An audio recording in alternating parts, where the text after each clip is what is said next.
Hello, everybody, and welcome to a brand new episode. And I'm thrilled to be joined by Esther today. Hi, Esther. Hello, how are you? Good. How are you?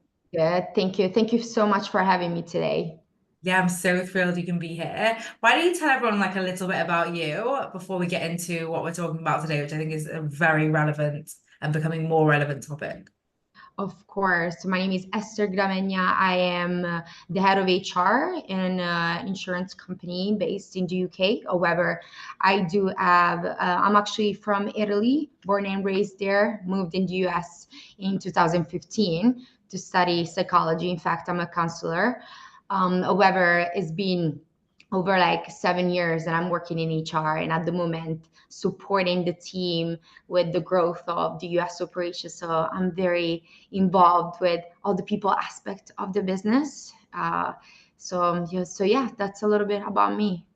Yes, I mean, I love it. Even I don't think I even knew that it was a UK company, but it's like UK, European, US, like there's a mix. And I think that's what's so interesting about the work that you do and your own personal experience is essentially this podcast, one of the big things we speak about is culture and creating like a corporate culture, but you are also dealing with different local, like geographical cultures. So I would love to hear from you a little bit about like the differences or similarities that you see working across different geographical cultures.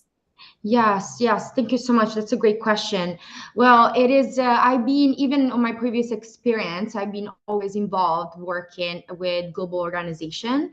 And as we all know, the type of approach, the type of work we do always has to be tailored to the population we work with, to the territory. I've worked with companies that have like teams in Singapore and in Europe, and as in this case as well, but also working predominantly with a US based team as well. So it's very like it's very like interesting to work with different teams, but it's always like a constant learning, because like you always ask what's the best way to launch a new HR process, or what's the best way to communicate like a new campaign, for example, a new HR campaign. So it's always a learning curve. But like I think it's important to really understand what the needs of the team across all those different geography, because that's how the communication and the support can be really like valuable to Yeah. them.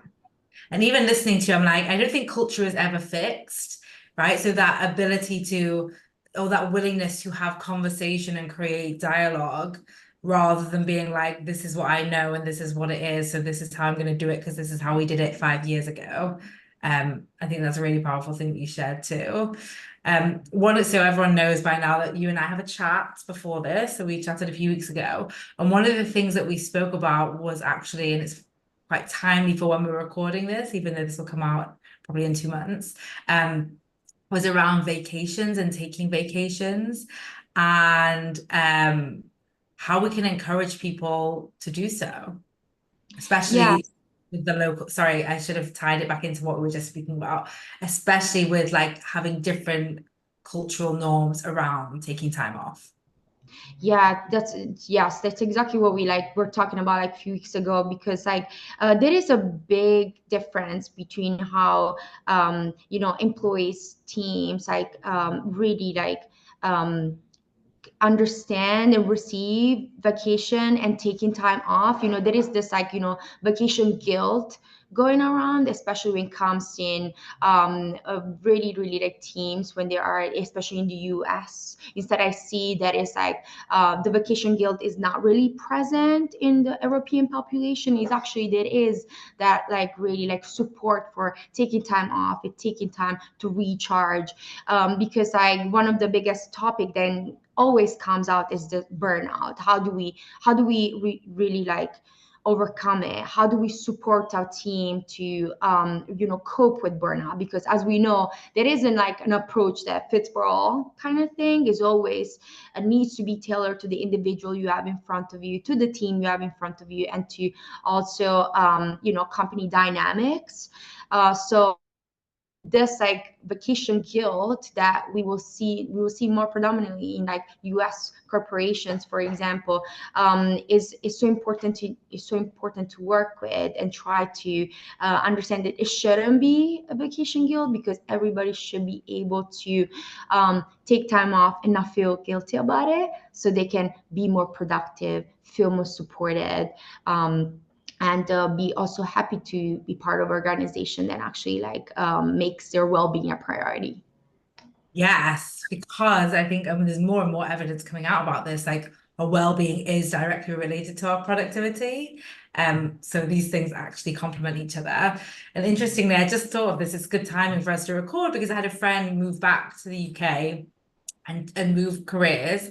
And she was saying how she was flawed at like she essentially has with the public holidays and the vacation days. She's like, I've got like 30 vacation days a year. So even that can be different in different geographies, is like even just the number that you get allocated. So if people are like, oh, I don't want to use it all, but I've got 10 days, so maybe I'll use 5, or I don't want to use it all. I've got 30 days, so I'll use 15. Talking about 3 times the number of vacation days. Yes, yes, it's true. Is again, in working with a global organization is also like noticing those nuances in policies, and also making sure that there is this like respect for how those policies are different, and embrace those differences. But at the same time, it's like I love the fact that there is like beauty in both words. Like in seeing how for example, in European teams might have like those 30 days, as you said, of PTO holidays, and then in the US usually come like 16, 20 days, and then goes up depending on like the seniority of the role.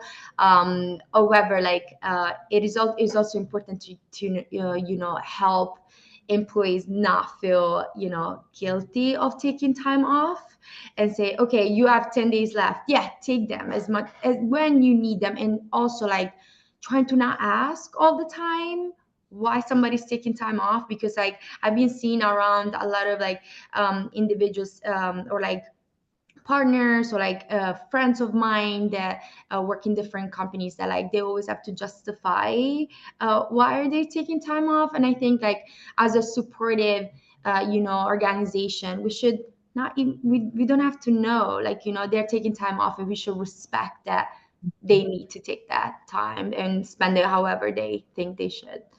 Yeah, and you highlight like a really big point that comes up a lot on the podcast, which is like there's the policy and then there's the culture around the policy.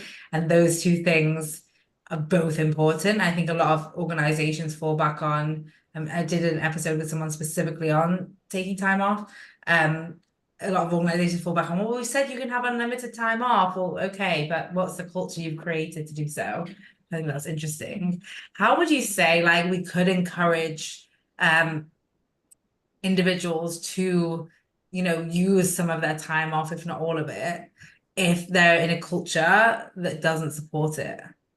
I definitely think data is the most important thing that they can use, because really like even like sharing with stakeholders or executives like how our employees productivity, what is their level of productivity in this moment in time, and then show if we give them a little bit more time off, or we promote new time off policy, whatever, and how their productivity will improve. That's a big data that will show that like burnout or any type of like distress in the workplace will really decrease the productivity, their happiness, but also their pride to work for a company.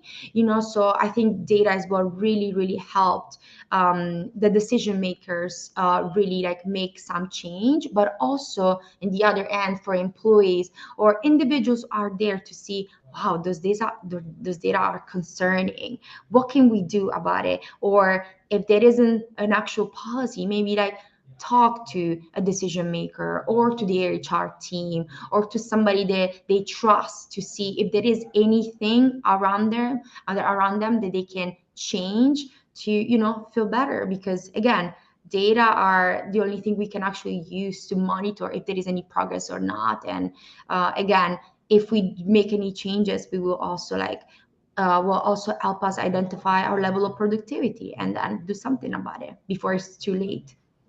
Yeah, what I also love about data is, I mean, I can read like 17 pages of a report and that could be really great, but everyone's so busy. And sometimes having just numbers in front of you and information, and it could be like, it does, just for anyone listening who's like, oh, I would love to build something like this. I mean, Esther, you could probably speak to it more, but my take would be you don't need like 17 different data points. Probably one to three is probably effective enough. Do you have any thoughts on like the kind of data? So if someone's listening and they're like, okay, this is something that I would like to implement or get stakeholder buy-in on, or at least share with the team because I can see that we've had a decline in people taking their vacation days. Are there any like areas of data that you would recommend people to put forward? Yes, of course. Like what one data that I would definitely like see, the first thing is I want to see like first how many individuals are actually taking time off. So that's the first thing. It's like what are those PTO piling up? And that because like there's time that I've seen like employees having like over 100 hours of PTO that, and I'm like, so that's the first thing. And then definitely like sending out like a survey. What is actually like really making them not taking time off? Is there the load of work that they have? Is it because they don't feel supported by the management, or is it because like that we don't have good benefits that might provide them any type of like wellness support or any type of like I don't know like sessions with a therapist, so like really understand like what they think we're doing or what we also can do to like to support them taking time off, because that would be like a good data point for me to say, okay, people are not taking time off, so what's going on? Why are they not taking time off? And then I think their feedback is the most valuable thing to use, um, and then from there make some changes and ask the stakeholders and the decision makers to see, oh, those data are concerning. The survey is like, we all have the duty of care, especially in HR, and that we need to show that constantly throughout, being open to receive feedback. And may sometimes be a feedback that we're not ready to read and see, but I think that's what can actually really help us like make some changes that can help them. Yeah, absolutely. And what do you think about also at the same time sharing some data on like the impact of not taking time off? Like you and I have spoken about burnout, for example, or like, maybe like the correlation between not taking vacation days and having sick days. I wonder if there's any data out there around that. Yes, absolutely. Because again, it's so interesting because there's so many laws out there changing state by state. It becomes so messy when it comes to paying for parental leave and paying for sick leave, and there is states that don't support it, states that support it.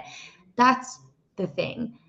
A company that really supports their employees well-being will support and pay for sick time off, and that's the company that I work for, and I'm so proud to say that I work for, because that's a very important data point. Because if somebody needs time because it's like tired, burnout, or like maybe just needs time to recharge, like instead of using their PTO or their vacation where they actually want to spend time maybe with their family member, they just need time for themselves.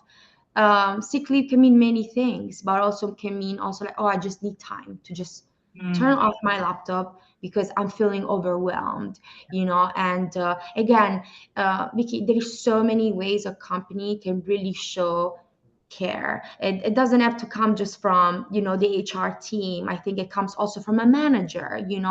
If your manager sees that, oh, you're overwhelmed, or like that's why you also need to be careful and reading those signals, like your body language, like your direct report body language, your business partner, and see, oh, I don't think, Vicky, you're doing fine today. Like, are you okay? Do you need anything? Do you need to log off earlier today? And I think like let's be open to those signals, because sometimes it seems that people like are just so focused on work and moving on to the next thing. Because again, um, we're in the US, and the US is all about, running and growing and being a very competitive market.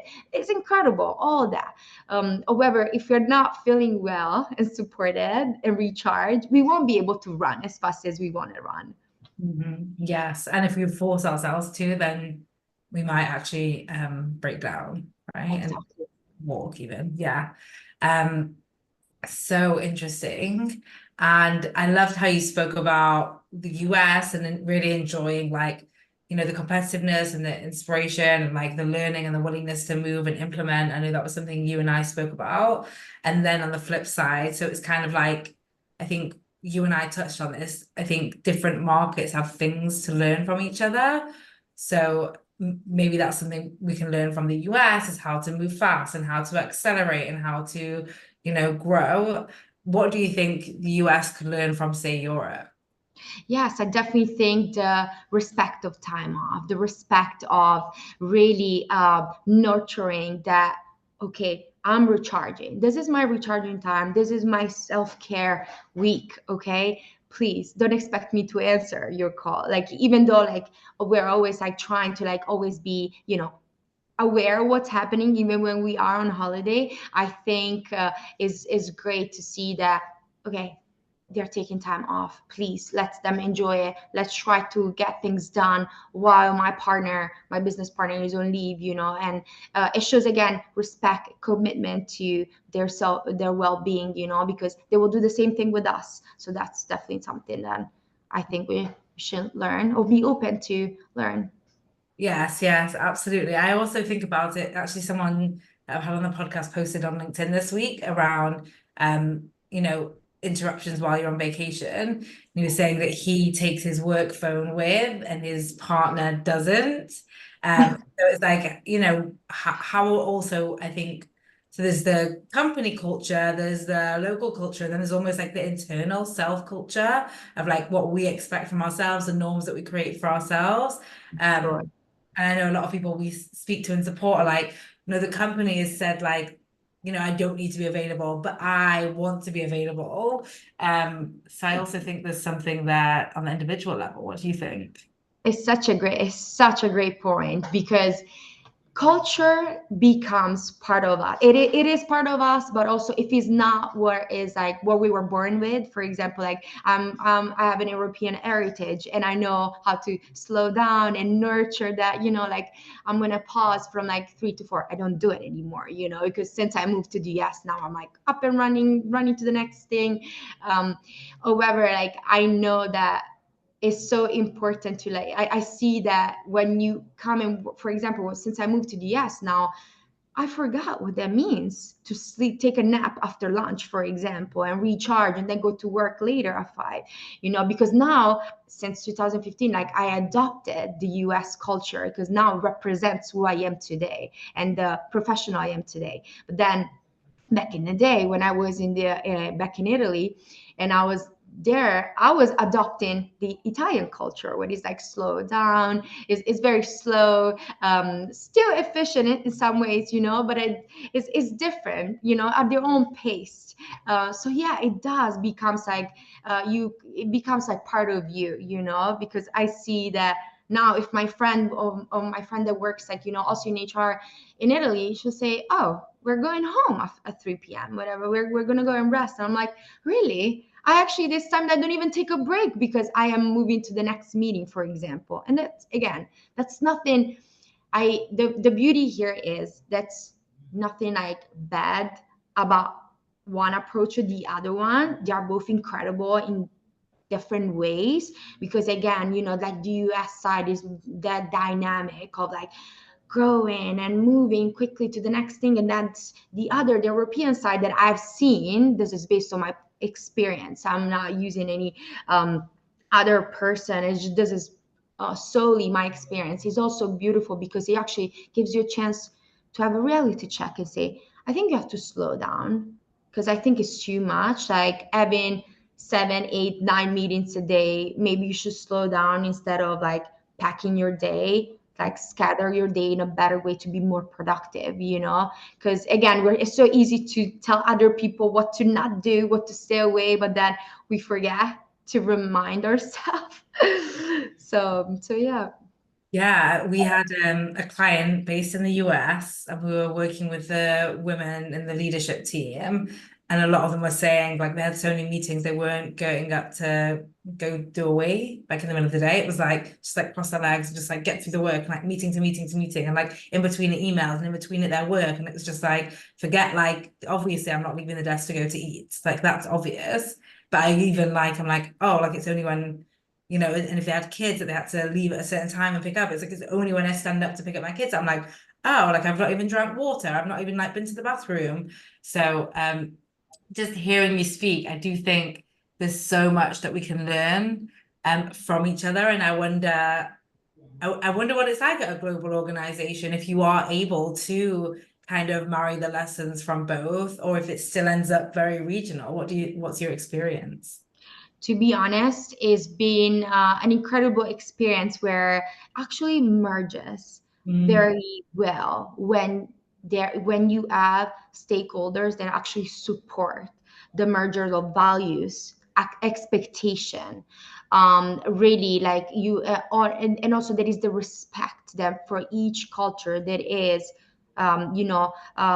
those different expectation, and the respect is very important because sometimes like you might find like examples out there, all those other podcasts where like there is some resistance on cultures that work and operate different. In this case, in my experience in this role, but also previously, I found that when you educate your stakeholders and decision makers how geography like different geography work differently when it comes to expectation, values, customs, it becomes easier to merge and make and tailor approach. It's like, oh, in the US we should do this because like that's how they will receive it. Oh, we should do this in the UK.